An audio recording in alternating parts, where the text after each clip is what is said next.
ఇక దేశాన్ని ముక్కలు చేసేందుకే కాంగ్రెస్ పార్టీ పనిచేస్తుందన్నారు Mahabubnagar BJP MP T Kiran. మన ఓటు మన దేశం కోసం, ధర్మం కోసం, మన దేశాభివృద్ధి కోసమని తెలిపారు. కులమతాల మధ్య చిచ్చు పెట్టే పార్టీలకు ఓటుతో గుణపాఠం చెప్పాలన్నారు టి కిరణ్. ఎన్నికల ప్రచారంలో భాగంగా నారాయణపేట జిల్లా ముక్తాపట్నంలో భారీ రోడ్ షోలు నిర్వహించారు. రేవంత్ దేశ స్వతంత్ర తెలంగాణ కోసం కొట్లాడి జైలుకి వెళ్లిన చరిత్ర మా నాన్నదని డి కిరణ్ ఎమోషనల్ అయ్యారు. మా నాన్న నక్సలైట్ చేతిలో మరణించారని భావోద్వేగం చెందారు. కాంగ్రెస్ నాయకులతో ఓటు అడిగేందుకు మొహం లేదని అన్నారు. ఇక కాంగ్రెస్ వారు ఎన్నికల్లో గెలిచిన తర్వాత ఏం చేస్తారో చెప్పాలని డిమాండ్ చేశారు డి కిరణ్. భీమా ప్రాజెక్టు తెచ్చింది, అల్వకుర్తి ప్రాజెక్టు తెచ్చింది. ఆనాడు కాంగ్రెస్ పార్టీలో ఉండి ఇచ్చినాం. కాంగ్రెస్ ఇచ్చిన దద్దమ్మల్లారా ఆ రోజు మీరు ఎక్కడున్నారని చెప్పి నేను అడుగుతున్నా. ఎక్కడున్నారు మీరు? ఆ రోజు మీరు ఈ జిల్లాకు మీరు చేసింది ఏంది? పార్టీలు ఇక్కడ ఏ పార్టీలో ఉన్నావు?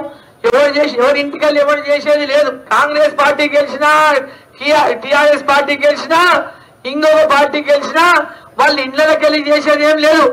గెలిచిన వాళ్ళు ప్రజలకు ఏ విధంగా పని చేస్తారనే ముఖ్యం. సన్యాసులారా తెలుసుకోండి. మీరెవ్వరూ పని చేయకుండా ఎప్పుడు చూడు సంపాదన లోకంలో పడిపోయి ఆరో బ్లాక్మెయిల్ చేసి పైసలు గుంజుదాం, వీడిని బ్లాక్మెయిల్ చేసి పంచుకుందాం, వీడి వెనుక ఏముందో వాడి వెనుక ఏముందో మొత్తము వెనుక మనుషులను పెట్టి తీసుకురండి, దాంట్లో తీసుకురండి, దీంట్లో తీసుకురండి, వాళ్ళని బ్లాక్మెయిల్ చేసి మీడియాలో చెప్పి పేపర్లు రాపించి టీవీలలో ఓర్లి మరుసటి రోజు మూటలు తెచ్చియంగానే దాని గురించి పేపర్ రాయదు, టీవీ చూపదు. ఇది మీ యొక్క బతుకులు. ఈరోజు ఆ రుణమ్మ గురించి మాట్లాడారా? ఈరోజు మాట్లాడేటటువంటి